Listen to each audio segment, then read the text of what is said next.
And we believe that the fight for the struggle for freedom, the struggle for justice, is always going to bring about costs, and sometimes very extreme costs. Now at 6, a month after protesters shut down part of I-5 through Seattle for nearly 5 hours, the State Patrol believes that at least 6 of them should face charges. WSP says that number could go higher, with 10 other people still under investigation. Let's get right to KOMO's Michelle Esteban, who's live along I-5 with those details. Michelle? Yeah, a lot of people watching this case, guys. A really big development here. As you mentioned, State Patrol took a lot of heat over this because of what you said. The freeway, these northbound lanes, all of them came to a standstill from 1 in the afternoon until after 6 p.m. And to many folks who were caught in the middle, they could not understand the delay. For nearly a month, motorists who were caught in this wondered how it was even possible that traffic on I-5 could come to a complete standstill for nearly 5 hours, but it did. And when it was over, the protesters just walked away, even leaving their cars parked on the freeway. Now we know if State Patrol gets its way, at least 6 of those individuals will be charged and possibly 10 more. For me, it is for the fight for a free Palestine. It is worth it to get arrested. It's worth it to lose my job. It is worth it to even die. Hossam Nasser blocked the interstate that day. He said his group showed up to support those who organized the rally. We are not easily scared, and we are not easily intimidated. State Patrol, heavily criticized for not acting fast enough, insisted it took time. They had only one unverified report of a possible freeway closure and didn't know who or where, and responded with public safety in mind. We don't know what specific charges, but State Patrol has said prior to these situations, the most likely charge is for disorderly conduct, a misdemeanor. WSP's Director of Communications in an email acknowledged that could be an unsatisfying resolution for those seeking more serious charges, given the significant disruption caused, but said we must consider and should only consider all applicable laws. And there would be a hope that perhaps they would be work as a deterrent. Ned Headley's law firm represents some of the drivers who are considering filing a lawsuit against the protesters. He says while they have a constitutional right to assemble, they don't have a right to break the law. Mass protests blocking a highway is not something that it should be allowed. Now, we do not know who those 6 protesters are or even what role they played. But I should point out, State Patrol can recommend as much as they like, but it is the decision of the King County prosecutor whether or not to file charges. We expect the prosecutor's office to get the case, that is the evidence that State Patrol detectives have put together, by the end of this week. We'll keep following this for you. Reporting live, I'm Michelle Esteban, KOMO News. Michelle, thank you. That I-5 protest wasn't the first time that pro-Palestinian activists have blocked a major roadway in our area. A little over a week ago, a group of about 200 people marched through downtown Bellevue, at one point shutting down Bellevue Way for about 2 hours. And in December, it was a similar scene in Seattle. About 100 protesters shut down the University Bridge for 3.5 hours during the evening commute. At last check, we haven't heard of any arrests or charges being filed in either of those cases. The I-5. A Free Palestine protest took to the back streets of Eugene today. About 30 people carrying Palestinian flags and wearing masks rallied at the intersection of Good Pasture Island Road and Good Pasture Loop, marching up to a building where real estate company RE/MAX has offices.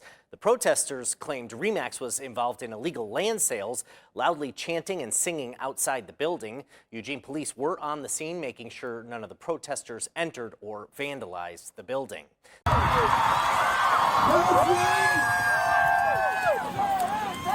Shut it down! Shut it down! Shut it down! Shut it down! Shut it down!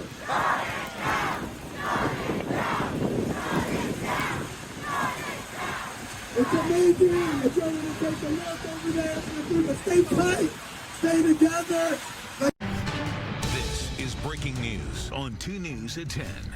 Breaking now at 10, a pro-Palestine protest has moved from the University of Utah to outside the Salt Lake County Jail. Demonstrators have gathered for nearly 3 hours now. Thanks for joining us for 2 News at 10. I'm Heidi Hatch. And I'm Mark Cabell. This is video from just a few hours ago. Take a look. Police arrested one of the protesters in President's Circle up at the U. Now, this arrest is the reason the group moved to the Salt Lake County Jail, and here is what happened as police took that protester into custody. Take a listen.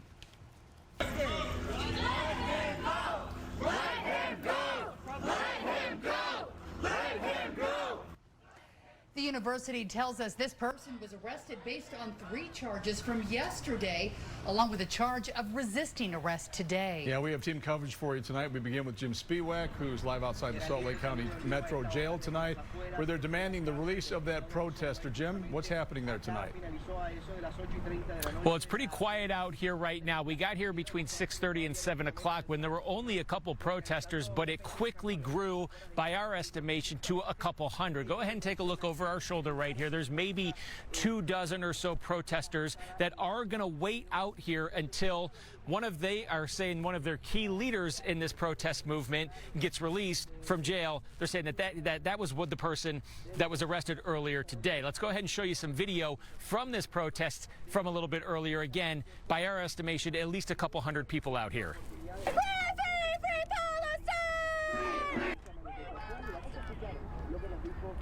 Now, we asked one of the leaders out here why they decided to move from the University of Utah to the jail. They said that they moved over here in response to police repression by arresting key leaders of their movement. They go on to say that they think the university is scared of them and trying to repress their movement, and they will not leave the jail grounds until their leader, who they say got arrested, is released from jail here. We also asked one of the leaders on why they are so passionate about this movement. Here's what he said. Because I understand it affects all of us. You know, Americans, hard workers, they spend 8, 9, 10 hours a day working. And their hard-earned tax dollars, they go to fund genocide, they go to fund war, to bomb hospitals, schools. And that money could be used here for housing, education. So things did stay very peaceful out here throughout the entire day. Right where we're standing right here, there is a ramp. These are where people that are processed and released come out. That's why that group is staying right here. Just to give you a quick scene or set scene from earlier today, about a couple hundred people showed up right here. They did walk up this ramp right here. They quickly came back down. They then got into the street here. They walked down a couple hundred yards. They then came back. Deputies told them that they were going to have to leave because they were interrupting the normal process of the jail operations, but deputies did stay here for a little while. They recently just left because things out here, as you can see, are very, very quiet. So it stayed peaceful out here. They did their chant, they did their protest, and now they're waiting out here for one of their leaders to be released. Guys, back to you. All right, Jim, thank you. A far cry from what we saw the same time last night. Protesters at Columbia University in New York violently took over a campus building early this morning. Yeah, Jamie McGriff on the live desk with the very latest on how police put an end to the occupation tonight. Jamie? Well, the NYPD moved in on pro-Palestinian protesters on Columbia University's campus, and even tonight, this started around 9 p.m. local time after getting permission from the school to enter. A dramatic scene unfolded as police brought in a large vehicle with an extended ramp to gain entry to a second-floor window of the Hamilton Hall. School officials say that it was occupied by protesters. Officers pried open the windows, and dozens of police went through that window. And it comes after groups of demonstrators forced their way into the hall and then locked themselves inside early this morning.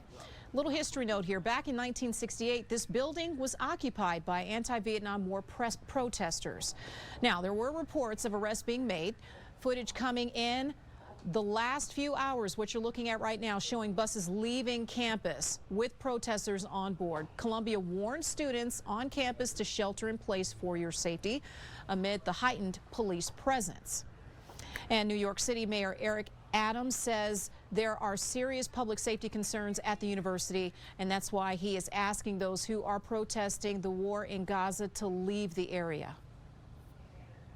We have sounded the alarm numerous times before about external actors who are attempting to hijack this protest. Tonight, we're here to show you some example of these external actors who have no affiliation with Columbia University, as well as some of our other educational facilities. A law enforcement official tells CNN that at least half of the protesters at Columbia are not affiliated with the school. Condemnation of campus protest clashes with authorities has come from both Republican and Democratic lawmakers and the Biden White House. Columbia is threatening student demonstrators with suspension if they don't sign a form promising to follow school policies. On the live desk, I'm Jamie McGriff.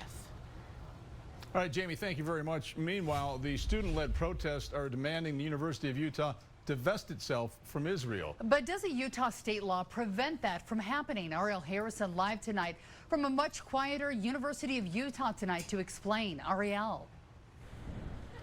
Yes, a much quieter school tonight. While students move to the jail following the arrest of one of their leaders, their message tonight remains the same. They want to see the university cut any financial ties to Israel. I spoke with a lawmaker who explains what a fairly recent law spells out when it comes to boycotting Israel. Well, we're not afraid. We came back here to demonstrate. Pro-Palestine rally supporter Denise Weaver says their message, despite numerous arrests, still rings true. We're demanding our university divest from manufacturing and sending and investing money in companies that directly contribute to the genocide of Palestinians. Their calls are for the university to divest from Israel. Not unprecedented and not impossible. Chris Nelson, a spokesman from the U, says while the university did divest from South Africa in the 80s, he feels this situation is different. I think this inherently is more complicated. I think this would not be a conversation just with the university, it would be a conversation with state leaders. Utah's Anti-Boycott Israel Act took effect 3 years ago. It supports the nation by protecting economic ties with the U.S. This law doesn't specifically prohibit the U from divesting in Israel like they did in South Africa in the 80s, but I think that if the U chose to do that, I think they'd probably be stepping on the legislature's toes. Weiler says the legislation is more of a message bill and essentially says they don't want to reward people who boycott the Jewish state. I'm pro-Israel. I think every country, including Israel, should be able to defend itself from acts of terrorism. You know, the U kind of comes up to the legislature every year and is asking us for bills or for more money for their, pet projects. And so I think it probably politically would be an unwise.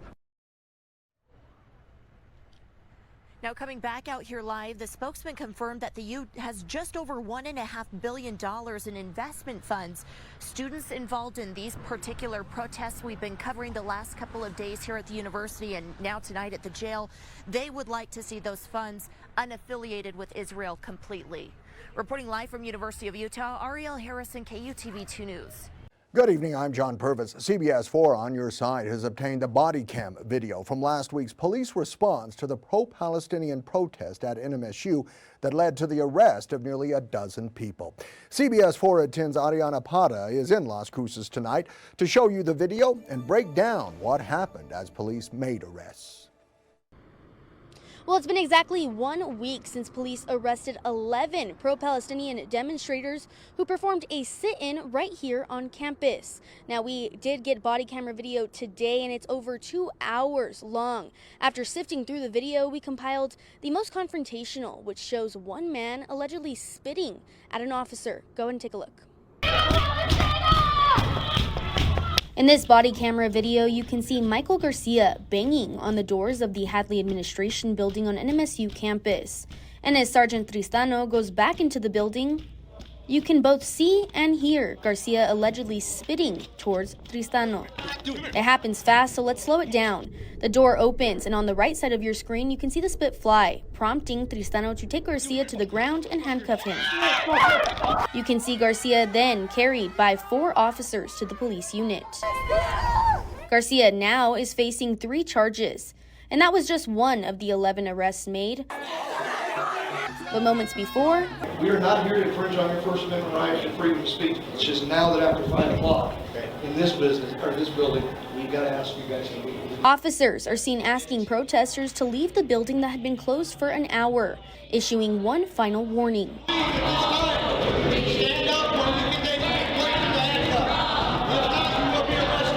Knowing that they would be arrested, the group clings together as police begin to separate them one by one and make arrests. But with all doors leading out blocked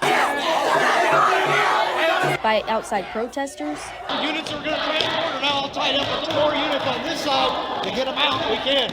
police work to lead those arrested inside out before taking them back to the station. And I think the 2 spots ma'am are right there.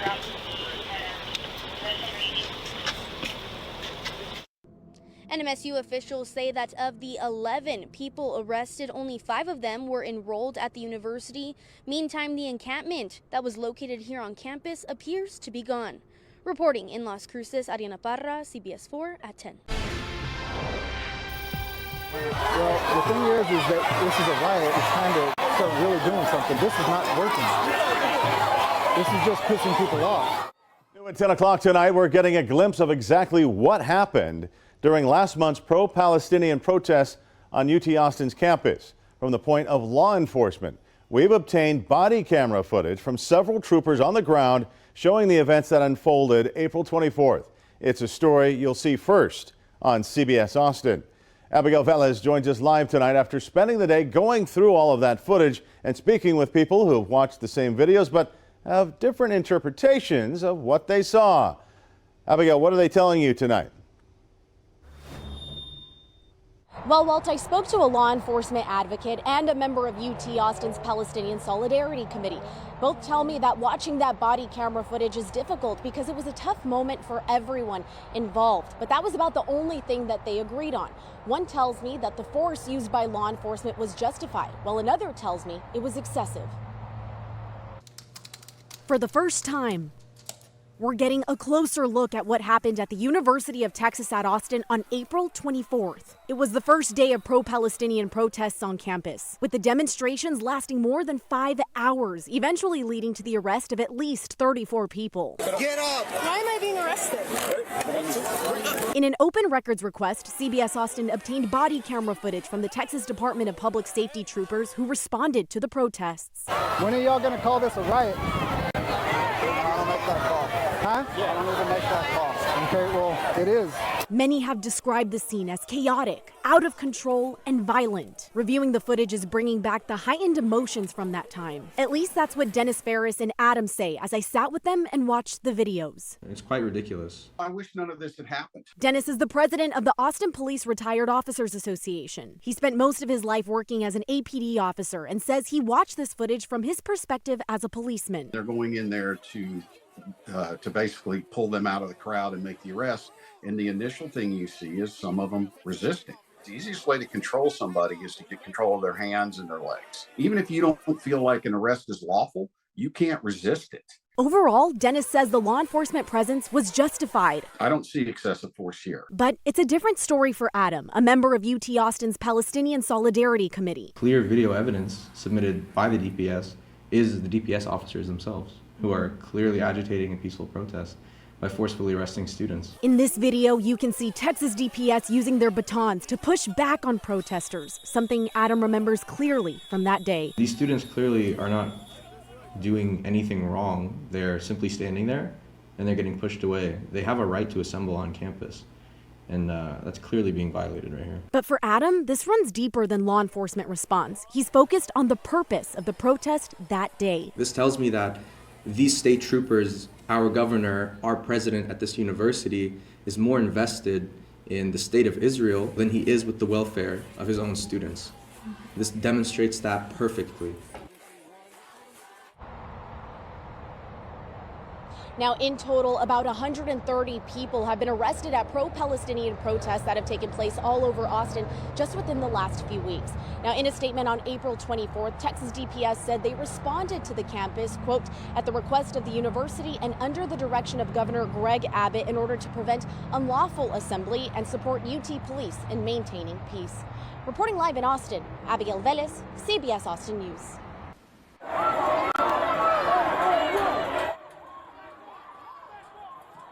The commencement at the University of Chicago today. The demonstration comes as the university withholds degrees from 4 students after they participated in pro-Palestinian encampments on campus.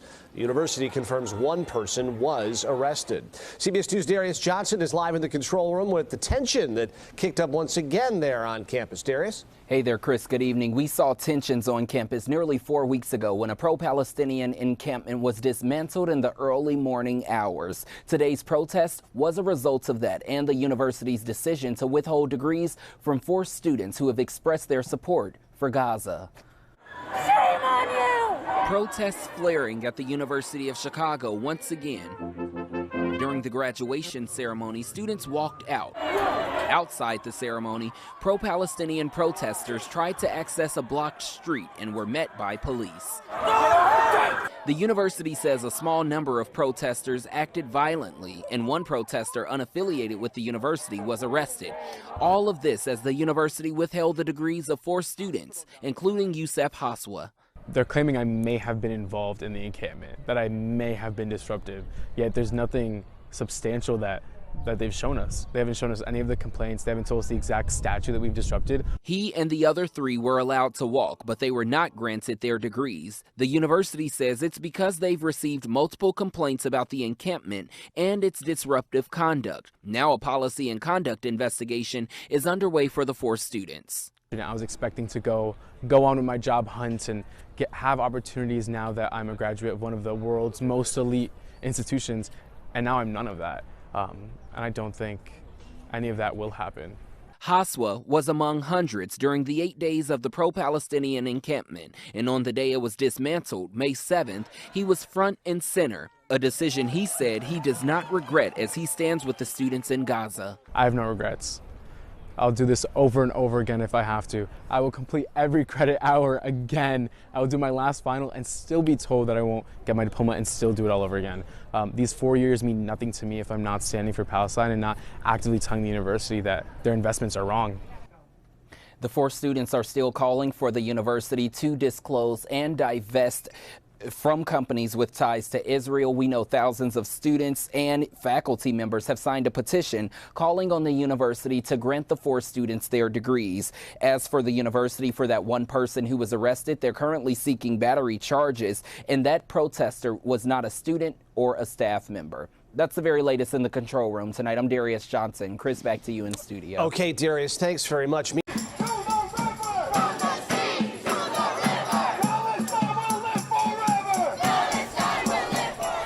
Happening today outside of the White House, a crowd of pro-Palestine demonstrators demanding a ceasefire in the Gaza Strip. In this latest rally to bring an end to the Israel-Hamas war, organizers say they are demanding that President Biden act on his promises and suspend all aid to Israel. Protesters carried a 2-mile-long red banner to represent the so-called Red Line.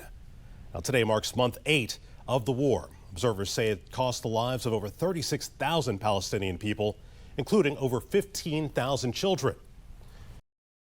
Scuffles in the street of a largely Jewish neighborhood Sunday after pro-Palestinian protesters gathered outside a synagogue, swiftly met by counter-protesters. They've come to our home, they're coming attacking us. The Jews of Los Angeles are no longer safe, claims the United Jewish Coalition, a pro-Israel group. They say things like intifada revolution. They're talking about killing people. Someone give me a straight to the house. Unclear who started the violence. A real estate fair at the Adas Torah synagogue, staged by an agency that markets property in Israel, appears to have been the focus of protest. The temple's director of security says the synagogue rented out the space but had no affiliation with the real estate event. Some counter-protesters did taunt the pro-Palestinian protesters with this. Since the Hamas terror attacks of October 7th and the subsequent Israeli assault on Gaza, anti-Semitic and Islamophobic incidents are on the rise across the country. And there have been countless pro-Palestinian protests on city streets, on college campuses, some violent, but very few outside a house of worship, with claims that the entrance to the synagogue was blocked.